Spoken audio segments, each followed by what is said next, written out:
Hello guys and welcome back to legal edge after college. मैं हूं राज and आज की वीडियो में हम एक बहुत ही ज्यादा इंपॉर्टेंट चीज के बारे में डिस्कस करने वाले हैं जो कि आप सबके लिए बहुत ज्यादा रिलेवेंट है। और वो ये है कि एआईबी एग्जामिनेशन के लिए प्रिपरेशन कैसे करनी है, क्या स्ट्रैटेजी रखनी है कि ये एग्जामिनेशन हमारा एक बार में क्लियर हो जाए। ठीक है, तो पहले तो ये समझते हैं कि कई लोग जो होते हैं ना वो इस भ्रम में रहते हैं कि भाई ओपन बुक एग्जामिनेशन है तो चुटकियों में पास हो जाएगा। एंड इस चक्कर में वो पढ़ाई नहीं करते, वो प्रॉपरली स्ट्रैटेजाइज नहीं करते कि कैसे इस एग्जामिनेशन की प्रिपरेशन होनी चाहिए, राइट। क्योंकि अगर इस एग्जामिनेशन को क्रैक करना इतना ही इजी होता तो इसका पासिंग रेट लास्ट ईयर पे 69% नहीं रहता, राइट। ओपन बुक एग्जामिनेशन होने के बावजूद भी समवेयर अराउंड 31% लोग जो है पिछले साल फेल हो गए थे इस एग्जामिनेशन को क्रैक करने के लिए। एंड जैसा कि अभी ट्रेंड चल रहा है कि धीरे धीरे टाइम के साथ एआईबी एग्जामिनेशन जो है आपकी वो टफ होते जा रही है। तो ऐसे में आप बिल्कुल निग्लेक्ट नहीं कर सकते कि आप लास्ट मोमेंट पे इस एग्जामिनेशन के लिए प्रिपरेशन करें। आपके लिए बहुत ज्यादा इंपॉर्टेंट हो जाता है कि आपकी एग्जामिनेशन जो शेड्यूल हो चुकी है उसके लिए आपको प्रिपरेशन कैसे करनी है ताकि आप अपना साल वेस्ट ना करें एंड एक बार में इस एग्जामिनेशन को क्रैक कर लें। क्योंकि अगर if you want to be an advocate, जाहिर सी बात है कि अगर आप लॉ का कोर्स कर रहे हो, आप लॉ की पढ़ाई किए हो, तो आपका एंड गोल एडवोकेट बनना तो होगा ही, राइट। तो एडवोकेट बनने के लिए इट इज वेरी इंपॉर्टेंट कि आपको ऑल इंडिया बार एग्जामिनेशन पास आउट करना है, राइट। और अगर हम इसे प्रिपेयर कर रहे हैं, इसको पास आउट करने के लिए एम कर रहे हैं, तो इट इज ग्रेट कि हम इसे एक बार में फिनिश करने का या निकालने का पूरी कोशिश करें। तो कैसे निकाल सकते हैं हम इसे एक बार में, आज इस वीडियो में हम डिस्कस करने वाले हैं, ठीक है। तो सबसे पहले हम आपको बता देता हूं कि आपका जो एग्जामिनेशन है एआईबी का, उसके स्केड्यूल ऑलरेडी आ चुका है। इफ आपको नहीं पता हो तो I am just telling you this, ठीक है। आपकी जो ऑनलाइन रजिस्ट्रेशन है वो 11 फरवरी से स्टार्ट हो चुकी है, रजिस्ट्रेशन चल रही है। रजिस्ट्रेशन जो है रजिस्ट्रेशन जो है वो 30 अप्रैल को आपका क्लोज होने वाला है एंड आपकी जो एग्जामिनेशन है वो कंडक्ट होने वाली है 7 जून को, राइट। सो आपके पास अभी अप्रैल और मई के पूरे पूरे महीने हैं कि आप प्रिपरेशन स्टार्ट कर सकें, राइट। तो ये मौका है, यहाँ पर आपको प्रिपरेशन स्टार्ट कर देनी चाहिए बिकॉज इट कैन ये भी हो सकता है कि चीजें थोड़ी लेट हो जाए और आपका एग्जाम थोड़ा बिगड़ जाए, ओके। तो अभी बहुत ज्यादा अच्छा मौका है, मार्च अभी स्टार्ट ही हुआ है आपका, राइट। तो आप इस टाइम पे एग्जामिनेशन के प्रिपेयर करना स्टार्ट कर सकते हैं। This is the ideal time where you can prepare for it, ठीक है। तो एक बार एग्जाम स्ट्रक्चर जो है हम वो डिस्कस कर लेते हैं सबसे पहले तो, बिकॉज जब तक आप अपने एग्जामिनेशन को समझेंगे नहीं आपको कैसे पता चलेगा कि पढ़ना क्या है, ठीक है, क्या पैटर्न होता है। क्वेश्चंस तो सेम रहते हैं, आप चाहे जिस भी लॉ एग्जामिनेशन को दो, ठीक है। सब्जेक्ट्स तो सेम रहते हैं, आई मीन सीयूटी पीजी दो, क्लैट दो, आईलेट दो, गवर्नमेंट लॉ ऑफिसर एग्जामिनेशन दो, एआईबी दो। जो सब्जेक्ट्स रहते हैं वो सारे के सारे लगभग जो है रहते हैं सेम रहते हैं। जो डिफरेंस आता है वो ये आता है कि क्वेश्चंस कैसे पूछे जाते हैं, क्वेश्चंस का स्ट्रक्चर क्या होता है, राइट। तो उस चीज के लिए आपको दो चीजें समझनी पड़ेंगी। एक तो आपके एग्जामिनेशन का पैटर्न क्या होता है और दूसरा पीवाईपी का एनालिसिस करना पड़ेगा आपको। किससे पता चलता है आपको कि प्रॉपरली जो क्वेश्चन है वो पूछे कैसे जाते हैं, ठीक है। तो सबसे पहले हम पैटर्न स्ट्रक्चर समझते हैं इसका, ठीक है। तो आपका जो एग्जामिनेशन रहता है वो ओएमआर बेस्ड होता है और वो ऑफलाइन होता है। ड्यूरेशन यहाँ पर आपको 3.5 घंटे मिलती है और आपसे 100 MCQ क्वेश्चन पूछे जाते हैं। हर एक क्वेश्चन जो है 1 मार्क्स कैरी करता है और यहाँ पर आपको क्लैट या आईलेट की तरह कोई भी नेगेटिव मार्किंग नहीं देखनी पड़ती है, जो कि बेस्ट बात है, ठीक है। एंड दूसरा ये जो है कि जो एआईबी का एग्जामिनेशन है वो क्वालिफाइंग एग्जामिनेशन है। इसका मतलब ये नहीं कि आपको किसी और से compete करना है कि भाई अगर 100 टॉप 1000 टॉप 500 रैंक लाऊंगा तभी मैं एक एडवोकेट बन जाऊंगा, तो दैट इज नॉट नेसेसरी। आपको बस एक सर्टन क्वालिफाइंग मार्क्स अचीव करने हैं, राइट। एंड ये क्वालिफाइंग मार्क्स है जनरल या ओबीसी कैटेगरी के लिए 45% and SC ST and PWD के लिए 40%, right. So if you're a person from general category, right, and आपको एआईबी एग्जामिनेशन क्वालिफाई करना है तो आपको आउट ऑफ 100 कम से कम जो है 45 क्वेश्चन जो है सही करके आने हैं, right. So out of 100 45 question जो है आपके सही होने चाहिए, right. Now it sounds easy, right, it sounds easy. Prime of size शुरू में सुनने में बहुत ज्यादा इजी लगता है, फिर आप सोचोगे कि भाई सिर्फ 100 में से 45 लाने हैं, भाई सिर्फ जो है ओपन बुक एग्जामिनेशन है, आराम से मैं एग्जामिनेशन दे सकता हूं उसका। तो ऐसा सोचने में इजी लगता है, but when you actually go out and give this particular examination, चीजें थोड़ी डिफिकल्ट हो जाती हैं, राइट। बिकॉज आपके क्वेश्चंस बेयर एक्ट बेस्ड तो होते हैं लेकिन वो बहुत ज्यादा डीपली घुसे हुए होते हैं, राइट। उनको खोजना मुश्किल हो जाता है, ठीक है। तो ये सब की स्ट्रैटेजी कैसे करनी है, कैसे क्वेश्चंस के आंसर निकाले हैं, आज की वीडियो में हम देखने वाले हैं, ठीक है। नाउ आगे देखते हैं। सबसे पहले तो हम समझते हैं कि आपका सिलेबस क्या रहता है, पैटर्न क्या रहता है, पीवाईपी के एनालिसिस क्या है, कि कितने क्वेश्चंस आते हैं आपके सारे सब्जेक्ट से। ठीक है, तो आप जो अभी लिस्ट यहाँ पर देख रहे हैं, दीज आर द सब्जेक्ट्स जिनका वेटेज बहुत हाई है when it comes to your AIB examination. ठीक है, तो कॉन्स्टिट्यूशन लॉ से 10 क्वेश्चन, सीआरपीसी एंड बीएनएस का मिला के 10 क्वेश्चन, सीपीसी से 10 क्वेश्चन, बीएनएस से 8 क्वेश्चन, एनवायरमेंट और फैमिली लॉ से जो है 8 क्वेश्चन, प्रोफेशनल एथिक्स आपके इसमें एडवोकेट्स एक्ट भी आ जाता है, बार काउंसिल ऑफ इंडिया के rules, ADR public interest litigation, इनसे जो है 4 क्वेश्चंस आते हैं। ठीक है, तो these are the subjects that you can not ignore for starters. अगर आप एआईबी के लिए प्रिपरेशन स्टार्ट कर रहे हो तो इन सब्जेक्ट को आपको मेन जो है ज्यादा प्रायोरिटी देनी है, बिकॉज अगेन हमने क्या समझा था यहाँ पे कि आपको पास होने के लिए 45% मार्क्स चाहिए। ठीक है, तो अगर आप सिर्फ इतने ही सब्जेक्ट को कवर कर लेते हो ना, यू कैन रेस्ट एश्योर्ड कि यहाँ पे जो है आप क्या 54 मार्क्स का तो हो कवर ही हो गया। ठीक है, उसके बाद फिर अगर आप ये 3 और सब्जेक्ट्स कवर कर लेते हो तो आप रेस्ट एश्योर कर सकते हो कि समवेयर अराउंड जो है आपका मोर देन 65 मार्क्स कवर हो गया। ठीक है, तो अगर आप सिर्फ ऐसे व्यक्ति हो जो कि प्रिपरेशन करने के लिए ज्यादा टाइम नहीं है, तो अगर वो इन सब्जेक्ट्स पे भी फोकस करता है ना, तो उसका आराम से निकल सकता है। ठीक है, बट इसके अलावा इफ यूर समवन स्केप्टिकल कि भाई लग रहा है कि इन सारे सब्जेक्ट्स का तो राइट आंसर नहीं मिल पाएगा, ठीक है, तो इसके बाद आप माइनर सब्जेक्ट्स को भी देख सकते हो। ठीक है, एडमिनिस्ट्रेटिव लॉ से आपके 3 क्वेश्चन पूछे जाते हैं, company law, environment law, cyber law से आपके 2-2 क्वेश्चन पूछे जाते हैं, लेबर एंड इंडस्ट्रियल लॉ से 4 क्वेश्चन पूछे जाते हैं, लॉ ऑफ टॉर्ट से आपके 5 क्वेश्चन पूछे जाते हैं। राइट, कॉन्ट्रैक्ट एक्ट हो गया, ट्रांसफर ऑफ प्रॉपर्टी एक्ट हो गया, नेगोशिएबल इंस्ट्रूमेंट एक्ट हो गया, इन तीनों सब्जेक्ट से मिला के आपके टोटल 8 क्वेश्चन पूछे जाते हैं। टैक्सेशन को 4 मार्क्स के क्वेश्चन आते हैं, लैंड एक्विजिशन से 2 मार्क्स का आता है, इंटेलेक्चुअल प्रॉपर्टी राइट से 2 मार्क्स का आता है। ठीक है, तो आपको ये वेल वर्स होना है सबसे पहले तो कि किस सब्जेक्ट को कितना ज्यादा प्रायोरिटी देनी है। राइट, इट्स नॉट लाइक कि हम कंपनी लॉ को बहुत ज्यादा स्पीड से पढ़ रहे हैं, बहुत ज्यादा डीप में पढ़ रहे हैं, सेम लेवल पे पढ़ रहे हैं जैसे कि हम कॉन्स्टिट्यूशन पढ़ रहे हैं, तो that is not going to be relevant for you, because constitution से 10 मार्क्स के क्वेश्चन आने वाले हैं एंड कंपनी लॉ से केवल 2 मार्क्स के आने वाले हैं। ठीक है, तो आपको यहाँ पर प्रायोरिटाइज करना पड़ेगा कि आप जो है वो ज्यादा इंपॉर्टेंस कॉन्स्टिट्यूशन को दें, पढ़ने के लिए ज्यादा टाइम कॉन्स्टिट्यूशन को दें और कंपनी लॉ को थोड़ा कम टाइम दीजिए, बिकॉज एनीवेज इससे ज्यादा क्वेश्चंस नहीं पूछे जाने वाले। ठीक है, तो पहली चीज तो ये है कि आपको सब्जेक्ट्स को प्रायोरिटी देना आना चाहिए। एंड आप सब्जेक्ट्स को प्रायोरिटी किस बेसिस पे दोगे? आप दोगे उस बेसिस पे जिनसे उनसे जितने क्वेश्चंस उनसे पूछे जा रहे हैं। ठीक है, this was your first suggestion from our side. Okay, then coming up कि उसके बाद आपको समझना है कि आपका एग्जामिनेशन एग्जैक्टली होता क्या है। ठीक है, कैसे होता है, क्या क्वेश्चंस पूछे जाते हैं, सब्जेक्ट्स तो पता चल गया,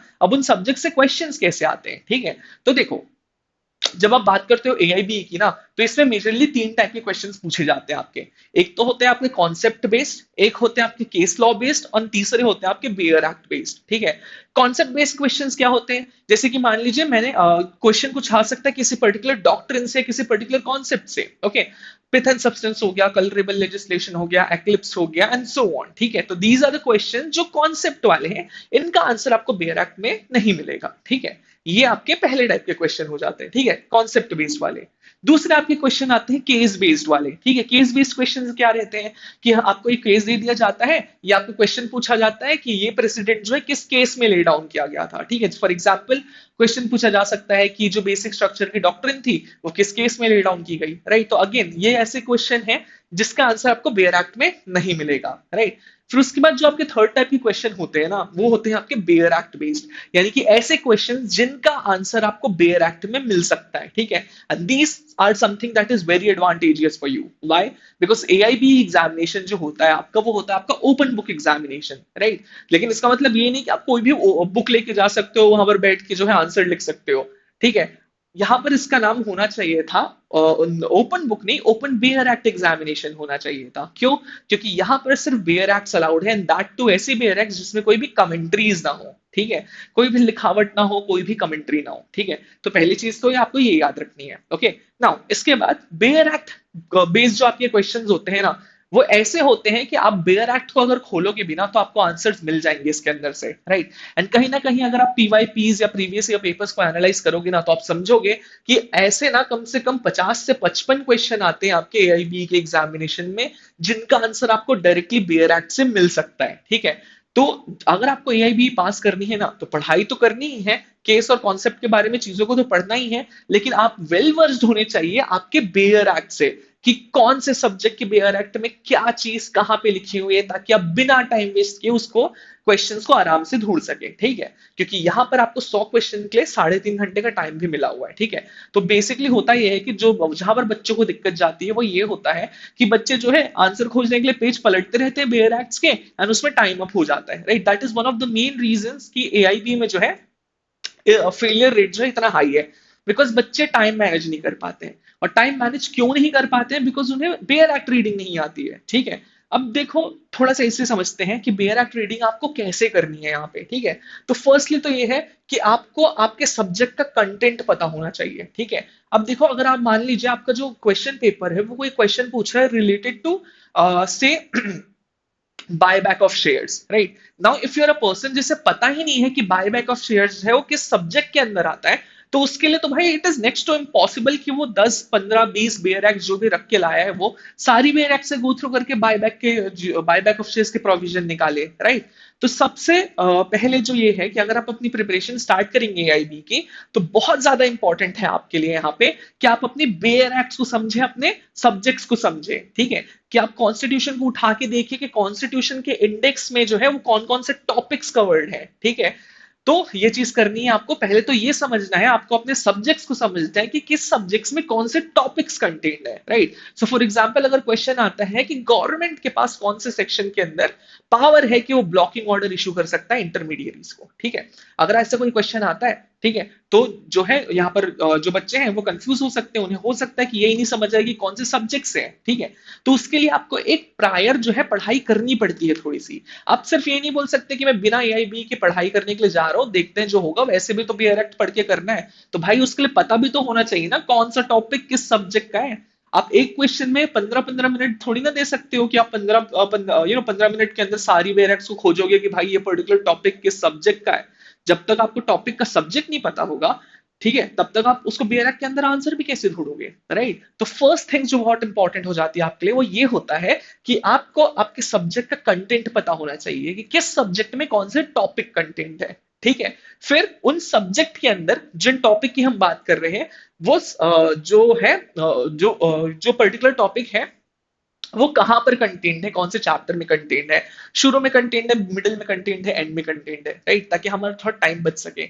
अगर आपको ये पता चल गया कि हाँ भाई ब्लॉकिंग ऑर्डर्स का जो पावर होता है सेंट्रल गवर्नमेंट के पास वो आईटी एक्ट के अंदर होता है, ठीक है। अब आईटी एक्ट के आप क्या सारे पन्ने पलटते रहोगे दिन भर? नहीं। तो जब भी आप प्रिपेयर करोगे तो आपको ये ध्यान रखना है कि आप उसके कैटेगरी समझो कि ब्लॉकिंग ऑर्डर्स की अगर हम बात करते हैं तो क्या वो एक्ट के शुरू में है, क्या वो मिड में है, क्या वो लास्ट में है, वो कहां पर है एग्जैक्टली, ठीक है। और इस चीज को आप कैसे समझोगे? बाय हार्टिंग और by understanding the indexes of your bare act, ठीक है। एआईबी एग्जामिनेशन के लिए ना एक चीज बहुत ज्यादा इंपॉर्टेंट हो जाती है और वो हो जाती है आपके बेयर एक्ट के इंडेक्स, ठीक है। बिकॉज बेयर एक्ट के इंडेक्स ना आपकी बहुत हेल्प करते हैं ये समझने में कि कौन सा टॉपिक कहां पर कंटेन्ड है, ठीक है। तो पहला तो आपको ये समझना है कि आपको आपके सारे सब्जेक्ट्स के अंदर कौन कौन से इंपॉर्टेंट टॉपिक्स हैं, ठीक है। एंड उन सब्जेक्ट के जो बेयर एक्ट्स है उनका इंडेक्स से भी आपको गो थ्रू करना है, उससे भी आपको वेल वर्स्ड रहना है, ठीक है। So these were the suggestions for reading bear acts, ठीक है। इसके बाद थोड़ी और स्ट्रैटेजी डिस्कस कर लेते हैं हम लोग, ठीक है। कि सबसे पहले तो you have to start early, okay. आप थोड़ा लैग नहीं कर सकते, आप स्लैक नहीं कर सकते यहाँ पे कि भाई वैसे भी ओपन बुक एग्जामिनेशन है एंड में देखेंगे, तो ऐसा नहीं होता है, ठीक है।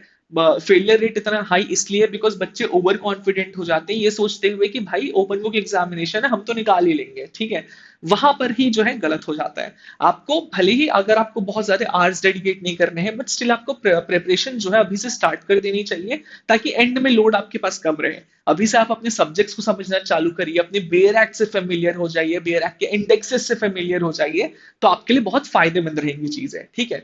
दूसरा, अगर आपके पास टाइम कम है, वैसे तो आइडियली आपको सारे सब्जेक्ट्स कवर करने चाहिए, लेकिन अगर आपके पास जो है टाइम कम बचा हुआ है, ओके, या आप काम नहीं कर पा रहे हैं या पढ़ नहीं पा रहे हैं ज्यादा, तो these are the subjects that you should not skip because इनका वेटेज बहुत हाई है। और अगर आप इनको भी अच्छे से कर लेते हैं और इनके सारी क्वेश्चंस अटेम्प्ट कर लेते हैं तो फॉर श्योर आपका एआईबी निकल जाएगा। But you have to be 100% sure कि आपको ये सब्जेक्ट के बारे में सारे आंसर आते हैं, ठीक है। तो ये सब्जेक्ट हो गए आपके कॉन्स्टिट्यूशन, बीएनएस हो गया, यहाँ बीएनएस होना चाहिए, ठीक है, बीएनएस आईपीसी हो गया, सीआरपीसी बीएनएसएस हो गया, एविडेंस एक्ट बीएसए हो गया, सीपीसी हो गया, प्रोफेशनल एथिक्स हो गया, ठीक है। तो utmost important subjects, you can not skip this out, ठीक है। इसके बाद आपने पढ़ाई तो कर ली, ठीक है, आप जो है आपने जो है सब्जेक्ट से भी गो थ्रू कर लिया, कॉन्सेप्ट से गो थ्रू कर लिया, बीएर एक्ट से फेमिलियर हो गए। अब क्या? तो आपको उसके बाद करना है, आपको उसके बाद सॉल्व करने हैं प्रीवियस ईयर पेपर्स, ठीक है, ताकि आपको पैटर्न समझ आए कि एग्जामिनेशन में बेसिकली क्वेश्चंस कैसे पूछे जाते हैं, ठीक है। तो अभी तो आपका AIB 21 है, इसके पहले के AIB 19 के, AIB 20 के प्रीवियस ईयर पेपर जुगाड़ करके आपको अटेम्प्ट करना है, ताकि आप जो है प्रॉपरली इस एग्जामिनेशन को समझ पाए, ठीक है। इसके अलावा भी आपको मॉक्स भी अटेम्प्ट करने हैं, ठीक है। मॉक अटेम्प्ट क्या होता है, मॉक टेस्ट क्या होते हैं कि एक जो है आपको क्वेश्चंस प्रोवाइड किए जाते हैं, ठीक है, आप उसकी बुक्स भी खरीद सकते हैं, ठीक है, अवेलेबल होती है मार्केट में, ओके। तो वहां पर जो है मॉक्स में क्वेश्चन होते हैं, 100 क्वेश्चंस मिलेंगे आपको, वेटेज के अकॉर्डिंग मिलेंगे। तो आप वो मॉक्स क्वेश्चन को अटेम्प्ट कर सकते हैं, खुद को टाइम करते हुए, प्रॉपरली टेस्ट की तरह देते हुए कि हाँ भाई बाजू में बेयर एक्ट रखी हुई है, सामने क्वेश्चंस रखे हुए हैं, देखता हूँ 3.5 घंटे के अंदर इसे अटेम्प्ट कर पाता हूँ कि नहीं, ठीक है। तो ये चीज जो है बहुत इंपॉर्टेंट हो जाती है आपके लिए, सिर्फ पढ़ाई इनफ नहीं होती है, प्रैक्टिस करके भी देखनी पड़ती है, राइट। क्योंकि एक बार आप पढ़ तो सकते हो, लेकिन what is the surety here कि आप 3.5 घंटे में जो है पूरा पेपर अटेम्प्ट कर भी पाओगे या नहीं भी कर पाओगे, ठीक है। तो मॉक अटेम्प्ट करना आपके लिए बहुत ज्यादा इंपॉर्टेंट हो जाता है, ठीक है। फिर एंड में जब आपका एंड टाइम आएगा तो आप मॉक्स तो अटेम्प्ट करते ही रहोगे, लेकिन आप क्या करोगे, रिविजन भी करते रहोगे, राइट। तो आपने जो इनिशियली जो पढ़ते टाइम नोट्स बनाए होंगे, जो भी आपके नोट्स होंगे, उनको रिविजिट करना आपके लिए बहुत ज्यादा इंपॉर्टेंट है, ठीक है। नाउ ये हो गई आपकी स्ट्रैटेजी, ठीक है। कितने कौन से सब्जेक्ट हैं, कौन से सब्जेक्ट से कितने क्वेश्चन आने वाले हैं, आपको बेयर एक्ट से कितने क्वेश्चंस देखने मिल जाएंगे, क्या सब्जेक्ट्स कवर करूंगा तो जो है मैं AIB क्रैक कर सकता हूँ, ठीक है। बेयर एक्ट रीडिंग कैसे करनी है, ये सब चीजें हमने आज के सेशन में कवर कर ली है, ठीक है। लेकिन अब क्वेश्चन ये है कि अगर आप कोई भी ऐसे व्यक्ति हो who is involve in lot of different things, and उसके पास इतना टाइम नहीं है कि वो स्क्रैच से पढ़ाई कर पाए, या कोई भी ऐसे व्यक्ति हो जो बहुत ज्यादा डाउटफुल हो, जिसे समझ नहीं आ रही कि AIB की प्रिपरेशन कहाँ से शुरू करूं, कहाँ से नोट्स लाऊं, कहाँ से जो है सब्जेक्ट्स को पढ़ना स्टार्ट करूं, कहाँ से मॉक्स लाऊं, कहाँ से PYP लाऊं, ठीक है। तो आपके लिए I have a great recommendation, ठीक है। आप हमारी वेबसाइट पे जाके चेकआउट कर सकते हैं, that is toprankers.com। यहाँ पे आप ऑनलाइन कोर्सेज के अंदर अगर आप जाएंगे, लॉ PG के अंदर जाएंगे, तो यहाँ पे आप देखेंगे कि हमारे पास AIB लॉ का कोर्स अवेलेबल है, that you can opt for, ठीक है। यहाँ पर AIB क्रैश कोर्स को अगर आप देखेंगे तो आप यहाँ पर देख सकते हैं कि हम कौन कौन सी चीजें ऑफर करते हैं, आपको इस चीज का डेमो भी मिलेगा, राइट। यहाँ पर आप देख सकते हैं कि आपको 50 घंटे से ज्यादा की रिकॉर्डेड क्लासेस मिलने वाली हैं, आपको 15 अलग अलग मॉक टेस्ट मिलने वाले हैं, आपको live previous year paper solving के सेशंस मिलने वाले हैं, आपको 24/7 डाउट रिजॉल्विंग की भी क्वालिटी मिलने वाली है यहाँ पे, ठीक है। तो आप अगर कोई भी ऐसे व्यक्ति हो जो कि बहुत ज्यादा संशय में है, जो कि बहुत ज्यादा कंफ्यूज है कि AIB की प्रिपरेशन कैसे स्टार्ट करूं, so this is the solution for you that you can opt for, right. Now इसके अलावा मैं आपके लिए एक और अच्छा ऑफर देना चाहूंगा कि for our YouTube audience here we have brought a very great deal on our all our courses. हम ऑफर कर रहे हैं 10% discount on all our comprehensive courses, जिसे आप on all our courses, that is AIB के course के लिए भी, जिसे आप ऑप्ट कर सकते हो LEACYT को कूपन कोड यूज करके, right. Now so we are done with the video. If you like what you see here, please do like, comment, and share. And if you have any other queries, do let us know in the comment box. And apart from that, if you are someone who wants to join the community of like-minded people, you can connect with us on Telegram, Instagram, as well as on YouTube. And if you're interested in any of our courses, आप contact कर सकते हैं हमें 6363286363 पर, या आप हमें mail कर सकते हैं support@toprankers.com पर. So that will be all for today, guys. Thank you so much. See you later.